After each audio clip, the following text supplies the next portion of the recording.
sejarah. Tak bisa dipungkiri sejarah. Tanya kepada mereka yang Nasrani apa yang terjadi tahun 325. Itulah Konsili Nisea mengangkat Isa sebagai Tuhan.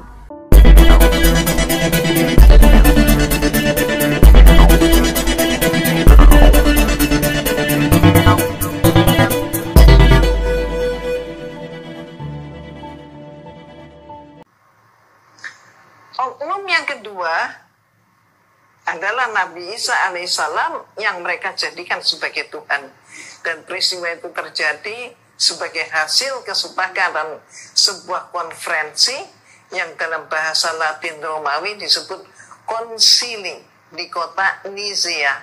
Maka disebut konsili Nizia tahun 325 Masehi.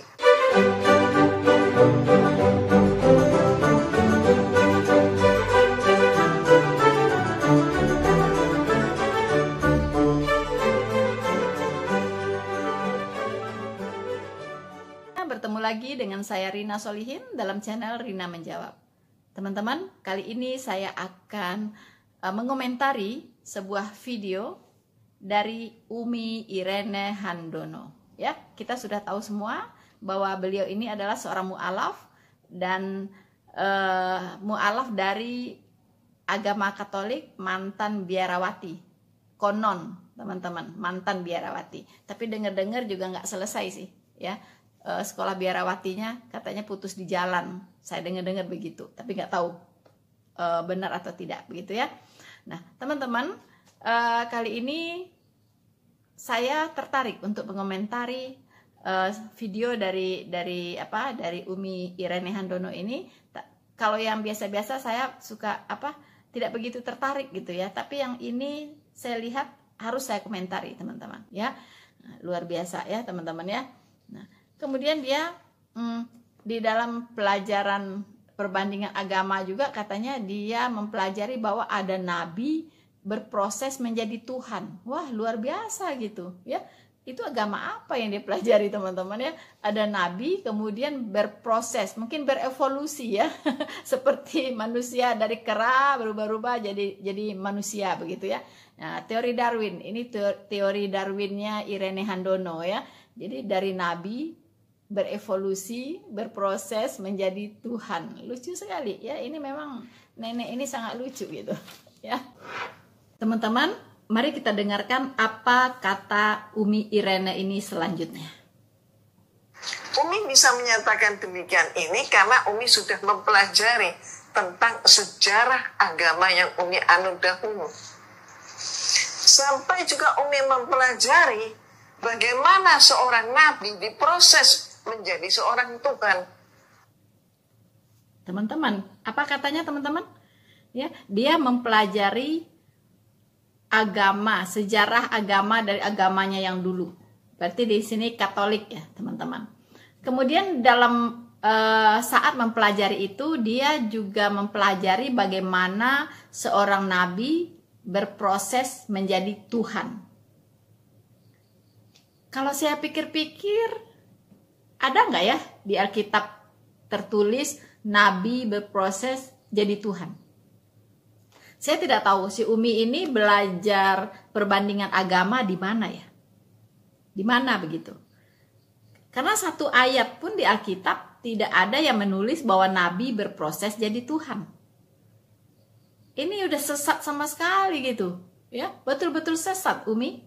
Di mana sumbernya? Coba kasih tahu saya dulu. Di mana sumbernya?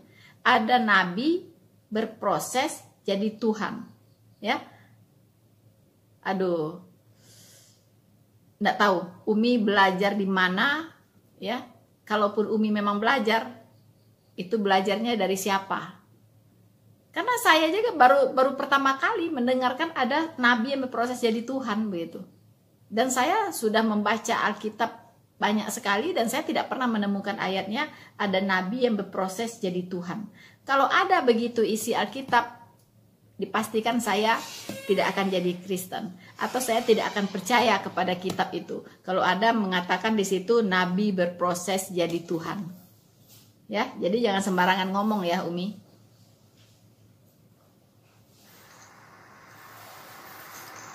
sampai Umi mempelajari bagaimana awalnya suatu masyarakat yang mereka ini mempunyai Tuhan banyak, yaitu dewa dan dewi, dan kemudian karena kepentingan negara, kepentingan politik, maka kemudian mereka menyadari Tuhan banyak itu tidak kondusif. Maka harus ada penyempurnaan Tuhan, penyempurnaan dewa-dewi. Bagaimana mungkin misalnya ada dewa perang, ada dewa damai, ada dewi awet muda, tapi ada juga dewi kecantikan. Nah ini nggak ini juga kan?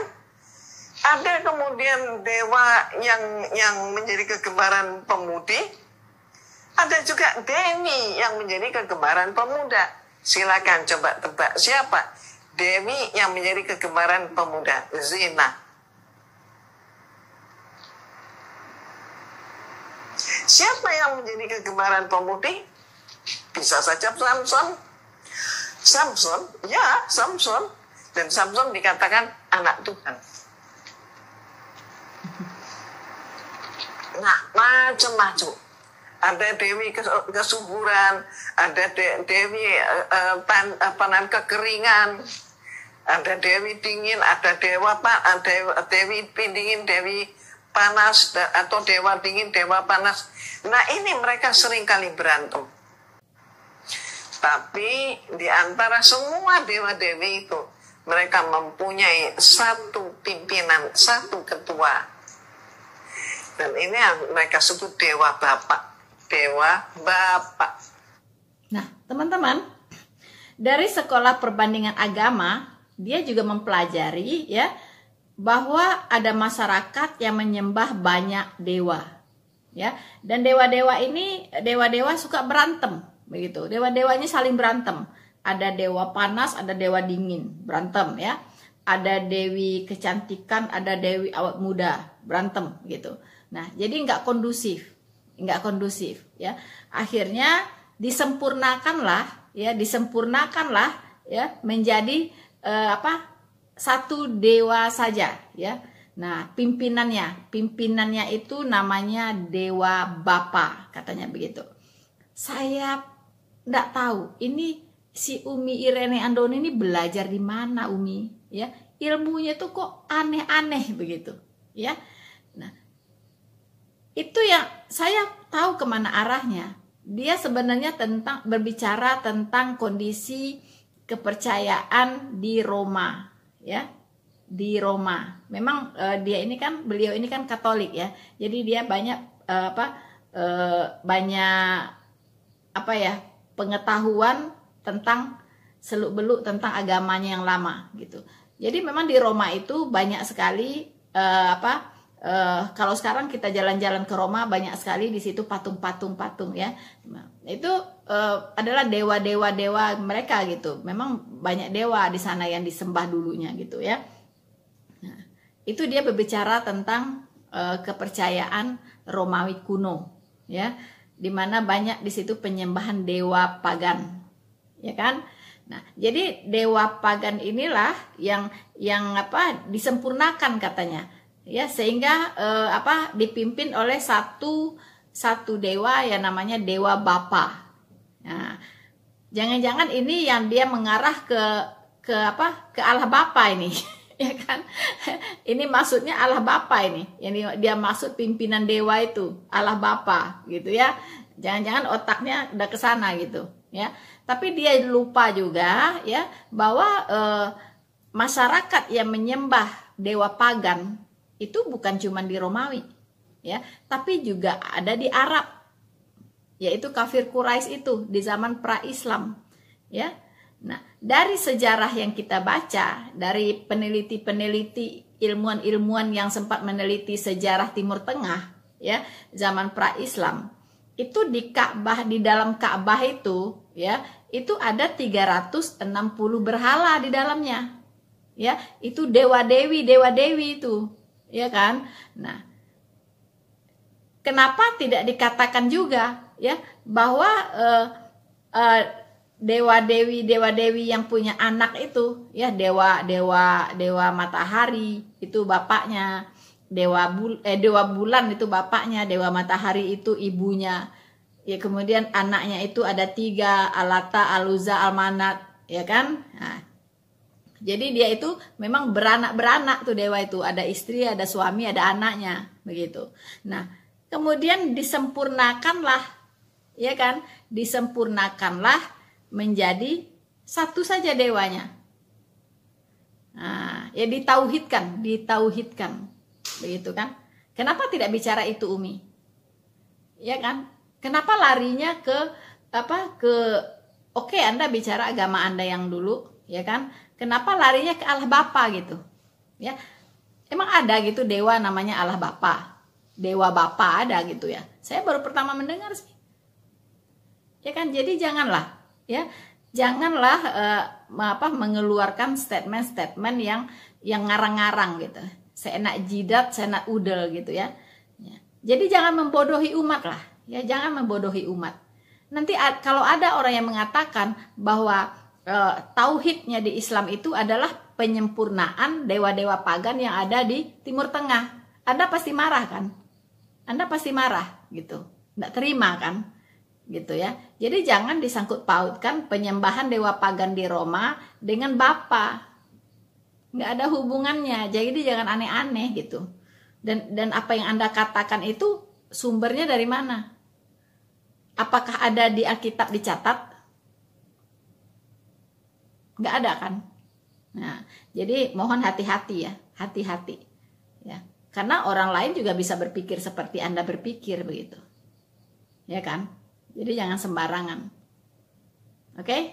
Nah, lanjut teman-teman, kita dengarkan. Apalagi yang ingin dikatakan oleh Umi Handono ini? Nah, ini cikal bakalnya. Maka kemudian muncullah Trinitas. Oknum yang kedua adalah Nabi Isa alaihissalam yang mereka jadikan sebagai Tuhan. Dan peristiwa itu terjadi sebagai hasil kesepakatan sebuah konferensi yang dalam bahasa Latin Romawi disebut konsili di kota Nizea. Maka disebut konsili Nizea tahun 325 Masehi.